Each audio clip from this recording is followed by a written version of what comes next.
하늘 말씀은 창세기 4장 1절로 9절 말씀입니다. 창세기 4장 1절로 9절 말씀입니다.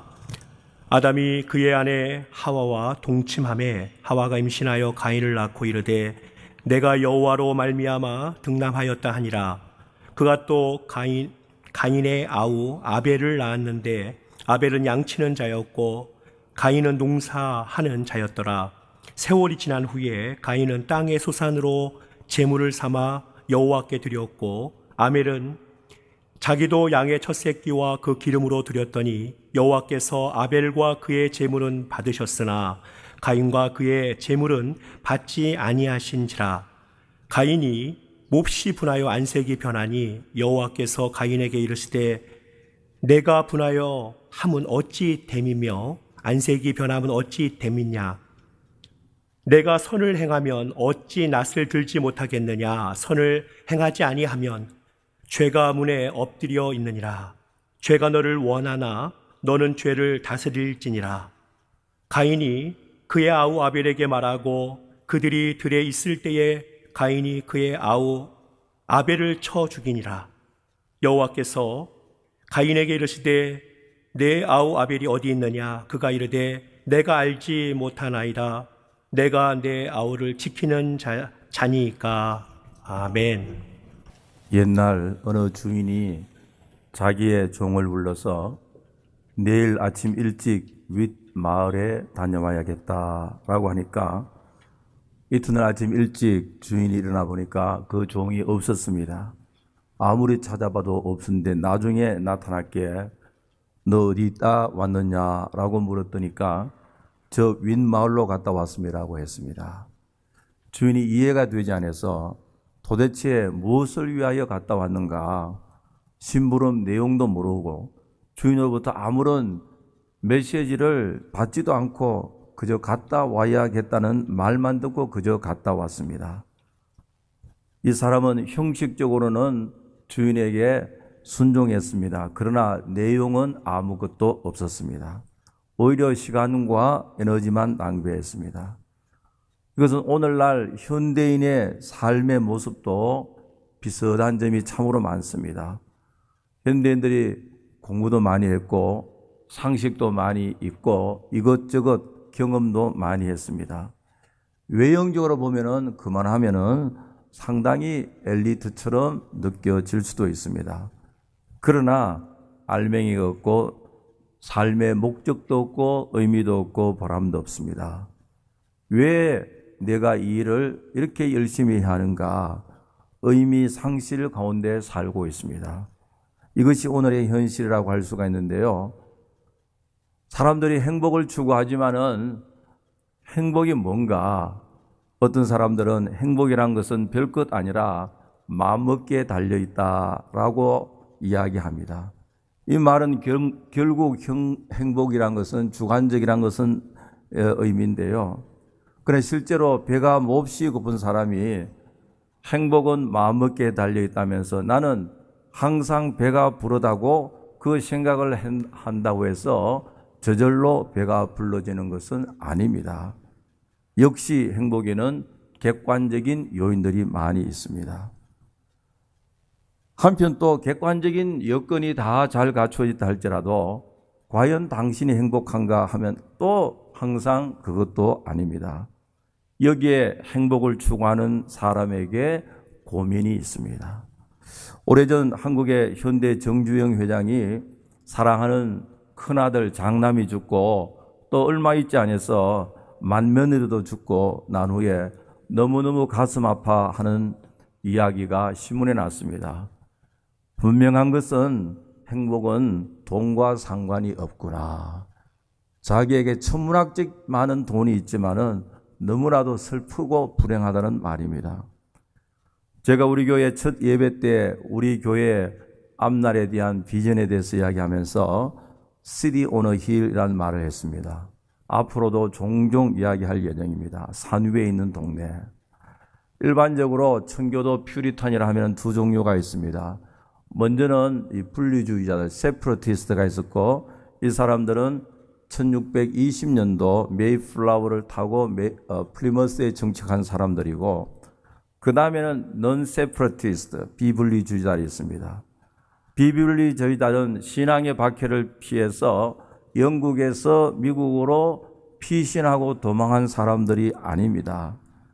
이들은 당시 영국의 스튜어트 왕조의 두 번째 왕, 첫째 왕이 우리가 잘 아는 영어로 번역한 킹 제임스 버전 있잖아요. 그 아버지가 킹 제임스고 그 아들이 찰스 1세인데 찰스 1세의 왕으로부터 정식으로 찰트를 받아서 오피셜하게 왕의 허락을 받아서 1630년도 알벨라라는 이 플렉십 선박을 타고 이곳으로 이주해온 사람들입니다.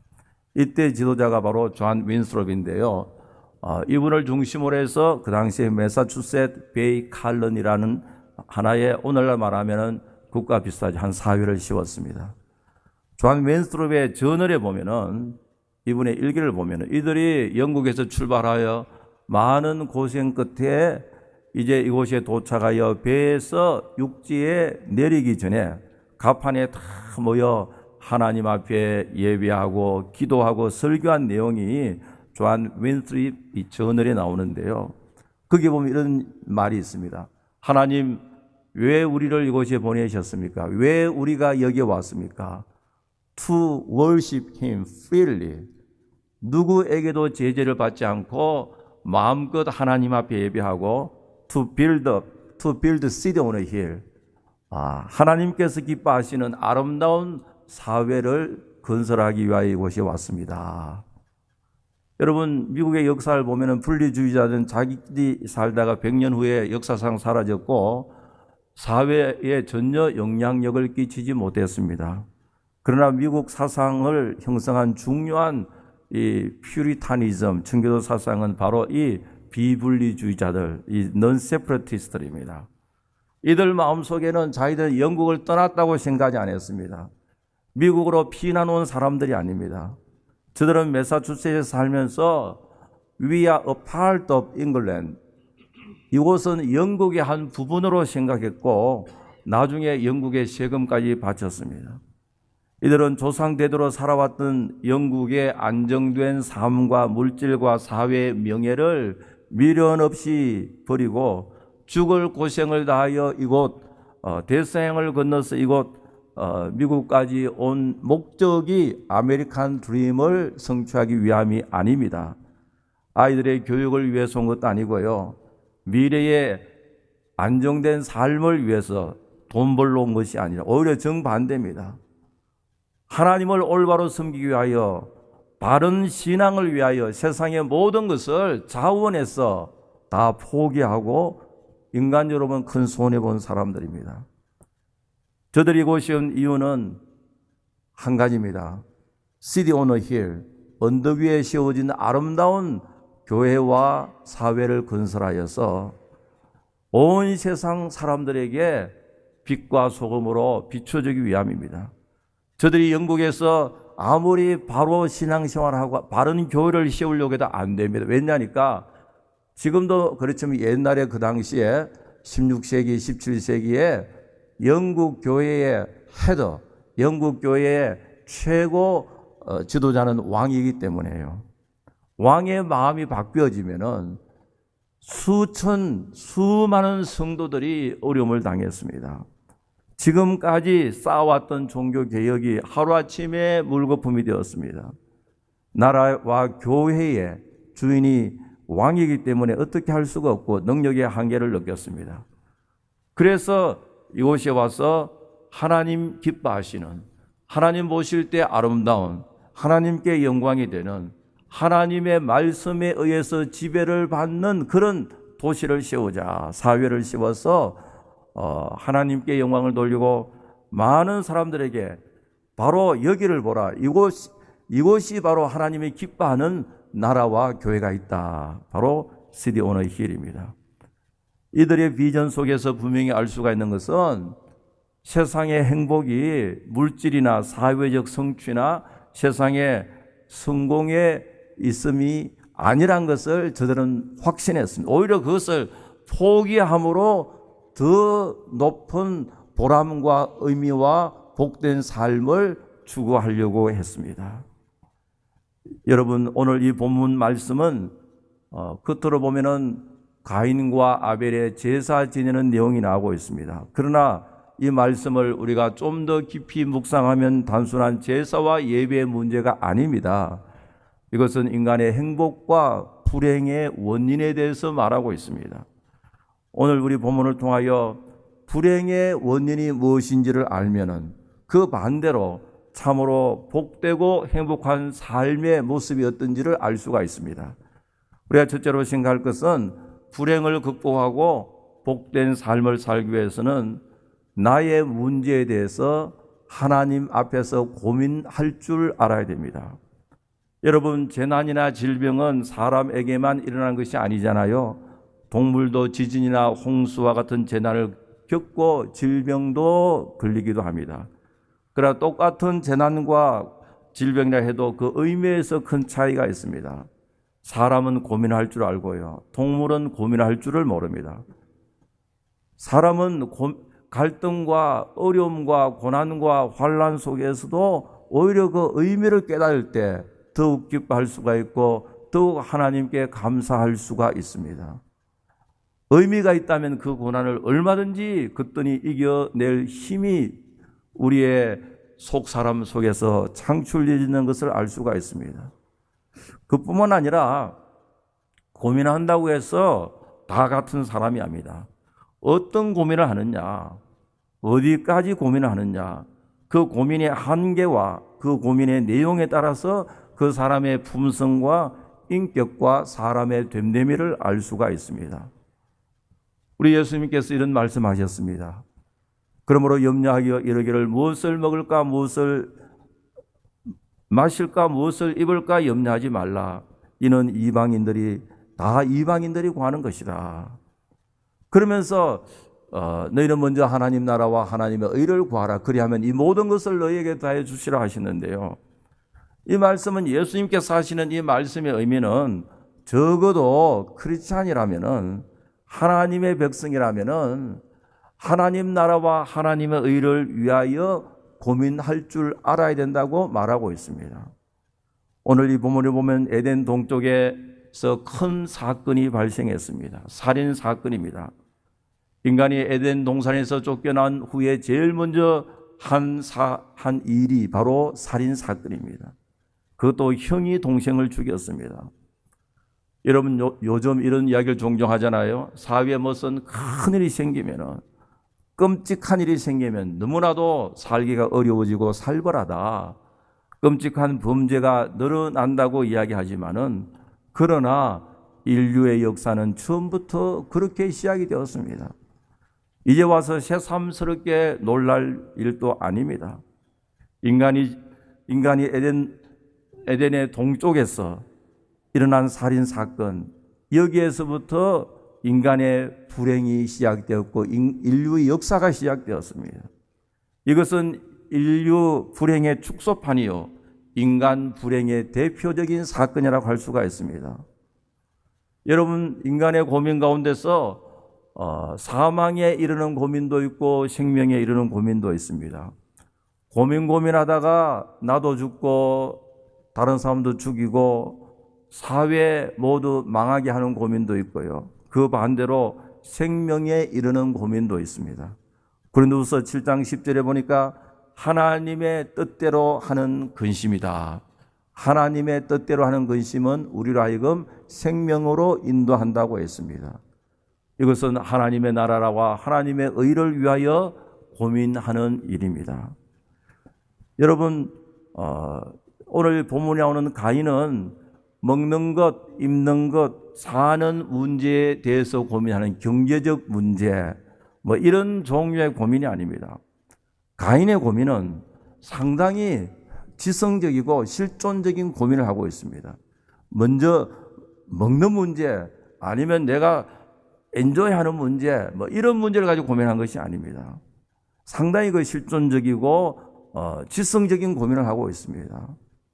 하나님께 예배드린 일, 신앙의 문제를 가지고 갈등을 하고 있었습니다. 실존주의 철학자 가운데 하이데거라는 사람은 인간이 하는 고민을 크게 세 부류로 나누었는데요. 먼저는 물질 문제에 대한 고민, 그리고 그 다음에는 사람에 대한 고민. 내가 어떻게 하면 인정을 받을까? 어떻게 하면 사람들도 좋은 평판을 얻을까 하다가 그 다음에 인정받고 평판을 얻고 나면 그 다음에는 다른 사람을 지배하려고 싶은 이런 마음. 이 다미넌트 스피릿이잖아요.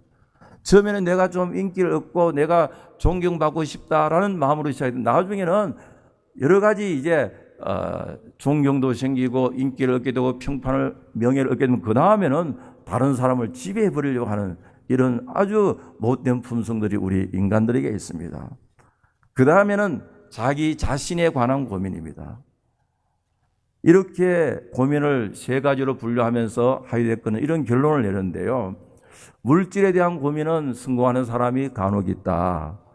사람에 대한 고민도 어렵지만은 성공하는 사람도 있다. 그러나 자기 자신에 대한 고민은 아무도 해결할 수 없다. 상당히 일리 있는 이야기입니다. 여러분, 내가 어떤 종류의 고민을 하느냐에 따라서 우리 존재의 수준을 알 수가 있는데요. 나의 고민의 수준이 나의 나됨을 의미한다는 것을 지적하고 있습니다. 가인은 참으로 진짜로 고민해야 할 자기 문제에 대해서는 고민하지 않고요. 다른 문제에 대해서 집착하고 있습니다. 시기와 질투죠. 내가 하나님으로부터 나의 제사가 거절당했다면 왜 이런 일이 생긴가?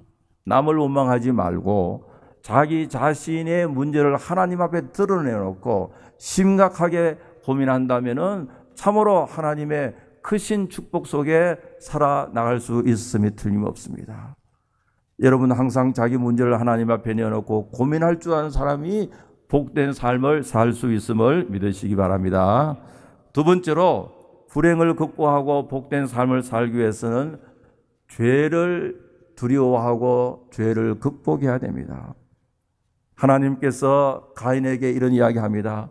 네가 선을 행하면 어찌 낯을 들지 못하는가? 선을 행하지 아니하면 죄가 문 앞에 엎드려 있느니라. 죄가 너를 원하나 너는 죄를 다스리라. 여기에 죄가 문 앞에 엎드려 있다 이 말은 마치 아주 무서운 짐승이 삼키려고 준비하고 있다 이 말이죠. 죄가 마치 짐승이 웅크리고 있는 것처럼 기다리겠다 막 물려고 하는 자세입니다. 어떤 영어 버전에 보면 말이죠. 영어의 많은 종류의 트랜슬레이션이 어떤 버전이 이렇게 번역했습니다. Sin is ready to attack you. 죄가 너를 공격하려고 모든 것을 준비하고 있다. 그리고 sin wants you. 죄가 너를 원하고 있다. 죄가 너를 너무너무 죄 짓기를 원하고 있다. 그리고 you must rule over it. 아무리 너를 공격하려고 레디하고 있다 할지라도 죄가 아무리 너를 유혹한다 할지라도 너는 죄를 이겨야 된다. 하나님께서 말씀하셨습니다. 여러분 이 순간 가인에게는 참으로 urgent한 아주 시급한 시간입니다. 위험한 시간입니다. 이 위험한 시간에 참으로 염려해야 할 것은 자기 자신을 지키는 일입니다. 자기가 죄에 넘어지 않고 자기가 다시 회개하는 이 순간입니다. 그러나 이 절박한 시간에 가인은 쓸데없는 생각합니다. 그 속에 동생 아벨에 대한 시기와 질투와 분노로 가득 차고 있습니다. 왜 나의 제사는 하나님께 연락되지 아니었을까? 이 문제를 생각해야 할 시간인데 이 절박한 시간에 동생 아벨에 대한 시기, 질투, 미워하는 마음으로 가득 차 있다가 마침내 죽이고 말았습니다. 그리고 자기의 모든 문제를 동생에게 책임을 돌리고 있습니다. 아마 이렇게 생각했을 것 같아요. 저 아벨만 없으면은 하나님께서 내 제사 받았을 것이다. 그렇게 착각하고 있습니다. 그래서 나의 불행이 마치 저 아벨 때문이라고 그렇게 생각하고 있습니다. 여러분 이런 의식 구조는 우리를 불행하게 만듭니다. 20세기 때 20세기의 공산주의자는요 공산혁명을 일으킬 때 이 사회 사람들이 노동자 농민들이 못 사는 이유는 전부 다 부자들 때문이다. 부자들 죽였잖아요. 부자들이 죽어야 나라가 잘 살 수 있다. 그들을 향하여, 부자들을 향하여, 지식인들 향하여 총을 겨누었지 않습니까? 제가 몇 년 캄보디아를 가는데, 캄보디아에 가면은요, 지금 청년들은 그렇지 않지만은 나이가 한 5, 60대 이상 되면요, 남자들이 적습니다. 왜냐하니까 폴포트가 공산혁명을 일으키면서 자기 국민 크메르 사람 200만 명을 죽었어요. 그 조그만 나라였어요. 수억이 되는 것도 아니고요. 그 1000만 명이 조금 넘는 그 인구에서 200만 명을 죽였는데 그것도 대부분 남자. 킬링필드라는 영화도 나왔잖아요. 그런데 사람을 죽일 때 사람을 죽이느냐 사느냐, 생명이냐 죽음이냐 기준이 뭐냐 하니까 손검사하고요. 손이 깨끗하면요 다 죽였습니다. 학자나 돈 많은 사람 뭐 이런 사람들요. 누구를 시켜 죽느냐 하니까요. 14살, 15살, 16살 아이들요. 대나무를 이제 깎아서 창으로 만들어 찔러 죽였다 그래요. 학자, 부자, 교사, 지식인들을 죽이면은 전 국민이 잘 살 줄 알았는데 착각이었습니다. 정반대입니다. 나라는 더욱 가난해지고 더욱 국민들은 피폐하게 되었습니다. 여러분, 저 사람을 죽이면은 내가 행복하다 생각하는 그 멘탈리티, 그게 바로 불행에 이르는 지름길이 될 수밖에 없습니다. 가인은 아벨을 죽여야만 내가 살 수 있다는 그 생각. 여러분, 우리 생각이 참 무섭잖아요. 내 문제를 남에게 돌리려고 하는 것, 내 불행을 다른 사람의 탓으로 돌리려고 하는 그 생각이 바로 우리 인생을 불행하게 만들 수밖에 없습니다. 여러분, 실제로 보면 말이죠. 불평하고 불만 속에 사는 사람은요, 어디 살아도 불평과 불만 속에 삽니다. 우리 한국에요, 여러분, 지금부터 4, 50년 전, 50년대, 60년대 얼마나 가난했습니까? 지금은 국민 소득이 3만 불이 된다 그러잖아요. 그때는 60불, 100불도 안 될 때예요. 어느 쪽이 더 행복해 할까? 그러나 반대로 감사하는 사람은 어디에 있든지 감사하게 삽니다. 성공에도 감사하고 실패도 감사하고요. 부해도 감사하고 빈해도 감사하고요. 여러분, 우리가 참으로 불행을 극복하고 복된 삶을 살기 위해서는 무엇보다도 죄를 멀리해야 됩니다. 죄는 우리를 불행하게 만듭니다. 우리 인생을 불행하게 만드는 것이 뭐 경제적 문제도 있고 사회악 여러 가지 문제도 있지만 그것도 어느 정도는 일리는 있습니다. 그러나 우리 인생을 통째를 불행하게 만드는 사람은요, 죄입니다. 이민아스도 보면 말이죠, 성공해서 말이죠, 좋은 맨션에 살고 좋은 자동차에 살고요, 또 성공했는데 마지막에 불행한 경우를 보면 말이죠, 경제적 문제 때문이 아닙니다. 죄 때문에, 죄 문제 때문에 가정이 파괴되어져 버리고요, 형제간 사이 원수가 되어버리고요. 여러분, 우리는 참으로 무서워해야 할 것은 죄악임을 알아야 됩니다. 우리 인생을 불행하게 만드는 것이 죄입니다. 그리고 세 번째로 불행을 극복하고 복되고 행복한 인생이 되기 위해서는 우리는 하나님의 음성을 들을 줄 알고 회개하는 삶을 살아야 됩니다. 창세기 3장에 보면은 에덴 동산에서 범죄한 아담에게 하나님께서 묻습니다. 네가 어디 있느냐? Where are you? 하나님께서 아담이 어디 있는지 몰라서 묻는 게 아닙니다. 이 물음은 하나님께서 범죄한 아담에게 찬스를 주려고, 이 하나님의 목소리를 듣고 회개할 수 있는 복되고 은혜로운 기회를 주기 위해서 아담아 네가 어디 있느냐라고 물었습니다. 그때 아담이 하나님 제가 죄를 지었습니다. 하나님 용서해 주십시오. 이 한마디만 했다면은 아담의 삶은 다시 회복되어질 수도 있었습니다. 그런데 아담은 엉뚱한 소리를 합니다. 아담아 네가 어디 있느냐? 이것은 하나님의 은혜의 물음이고요.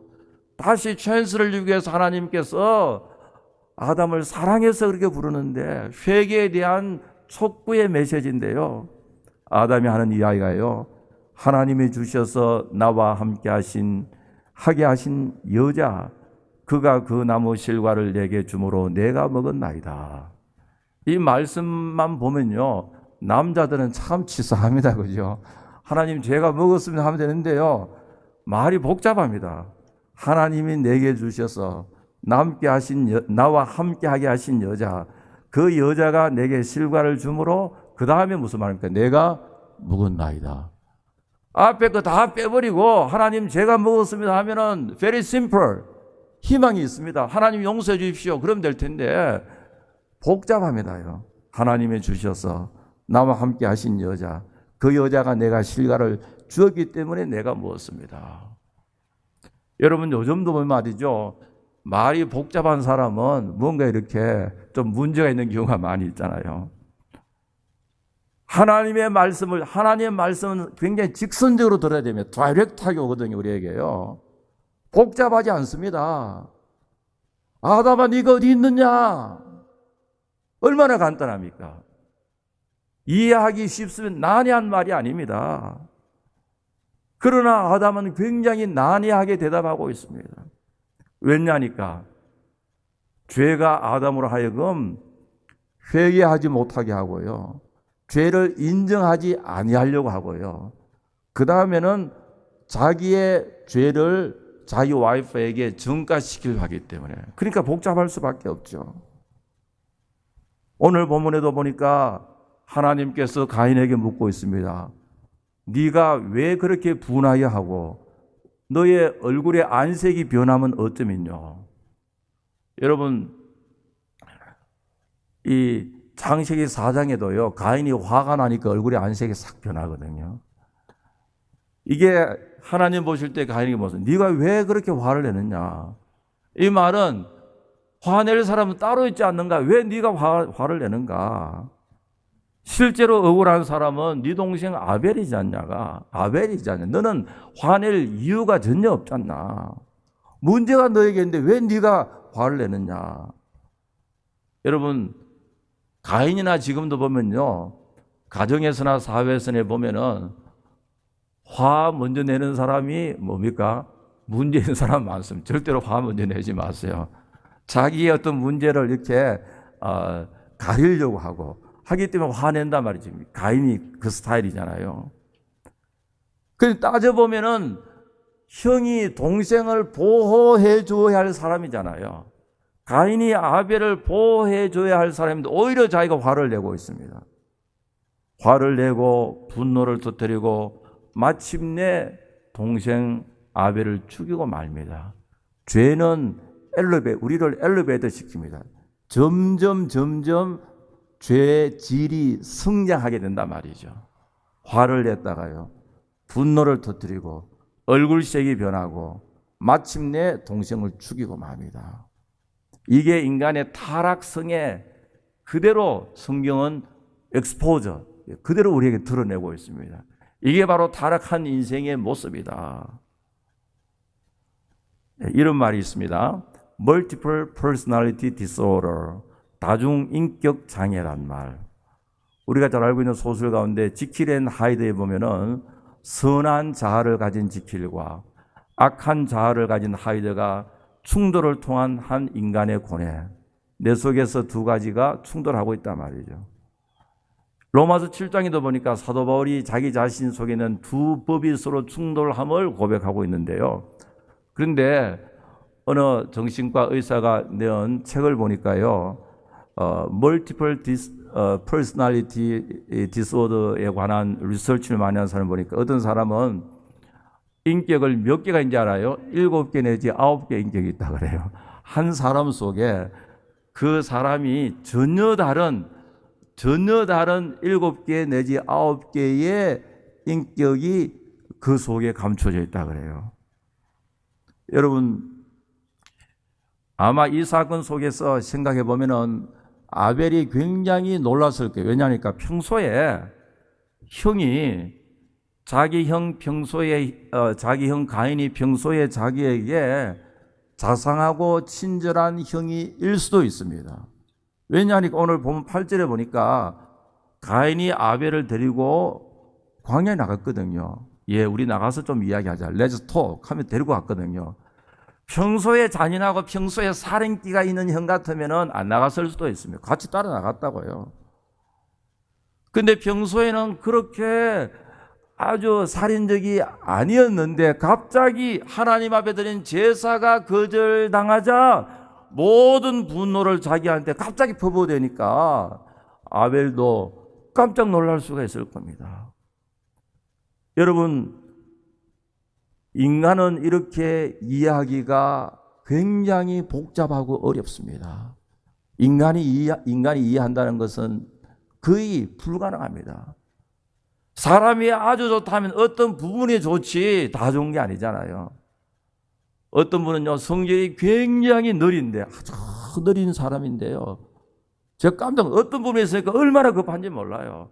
그래서 성질이 급하다 느리다 이것도 보면은 어떤 점에 그렇냐 이건 같아요. 그런데 어떻게 보면은 우리 모든 인간은요 다 멀티플 퍼스널리티를 가졌다고 할 수가 있습니다. 미국에서 이제 포커페이스 그런데요, 모든 사람들이 그렇다. 왜냐하니까 죄가 인간을 그렇게 만들어 버렸습니다. 죄가 인간을 자기 자신은 회피하고 남에게 전가시키고 다른 사람의 눈에 있는 뒷걸은 너무너무 잘 보고 자기 눈 속에 있는 덜불을 볼 생각도 하지 않는 것, 이것이 바로 인간이다. 여러분, 인간은 철저하게 부패했기 때문에 이럴 수밖에 없습니다. 우리 인간에게서 진정한 소망과 우리 한 이 모든 인간 문제를 회복시킬 수 있는 분은 오직 하나님 은혜임을 믿으시기 바랍니다. 하나님의 은혜로 오늘 여기 우리가 앉아 있습니다. 예수님의 십자가의 보혈의 은총을 입어야만 우리는 새롭게 되어질 수가 있습니다. 주의 보혈의 능력 이외에는 다른 대안이 없습니다. 우리는 계속적으로 하나님의 말씀과 성령의 도우심으로 치료함을 받아야 됩니다. 만약 가인이 하나님의 말씀을 듣고 회개했다면은 불행한 삶이 아니라 복된 삶을 살 수 있었습니다. 그러나 무시했습니다. 내 아우 아벨이 어디 있느냐라고 물을 때 하나님 몰라서 그렇게 묻는 게 아니잖아요. 다 알고 계시면서 묻습니다. 세컨 찬스를 주는 겁니다. 그때 가인은 하나님 죄송합니다. 제가 갑자기 화가 나서 나도 모르게 실수로 내 동생을 죽였습니다. 어떻게 해야 되겠습니까? 회개하고 참으로 하나님 앞에 나아갔다면 새로운 삶을 살 수 있었을 텐데요. 이런 다윗이 그렇잖아요. 다윗이 엄청난 죄를 지었잖아요. 다윗이 가인보다 더 많은 죄를 지었잖아요.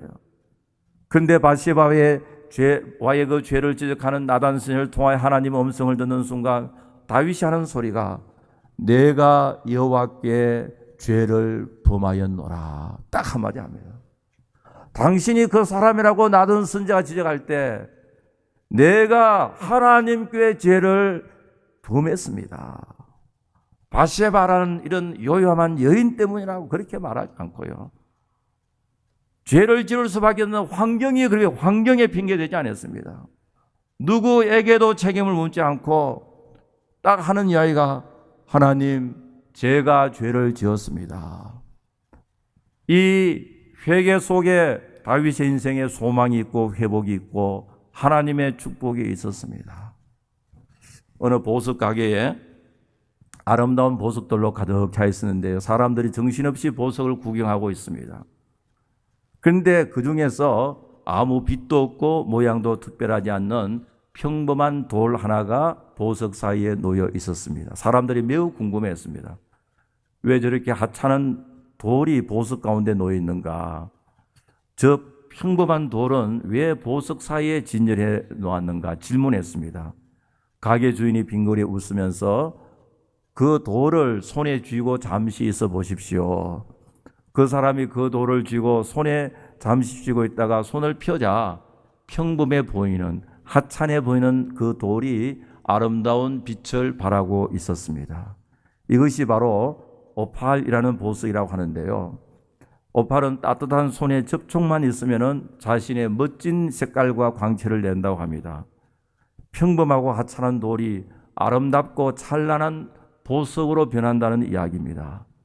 여러분, 우리의 인생이요, 우리 모두 마찬가지입니다. 하찮고 허물투성이고 죄악 속에 거하지만은 예수 그리스도의 십자가의 보혈의 손이 여러분들을 만져주시고 여러분들의 심령을 타치해 주시면은 여러분들의 인생은 가장 귀하고 복되고 아름답게 빛이 나는 삶의 의미가 충만한, 날마다 기쁨과 소망이 넘치는 하나님께 영광이 되는 아름다운 인생이 될 줄 분명히 믿습니다.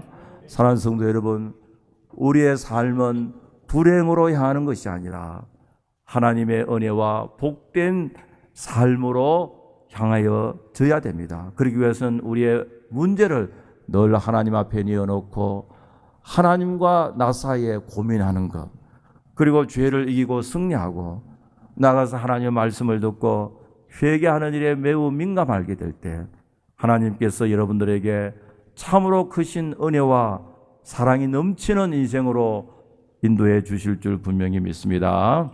아버지 하나님, 감사합니다. 저희들 불행한 인생이 아니라 하나님의 은혜가 넘치고 사랑이 충만하고 하나님의 놀라운 복이 풍성히 채워지는 그런 인생을 살아갈 수 있도록 굳센 믿음으로 인도하여 주시옵소서. 예수님의 이름으로 기도하옵나이다. 아멘.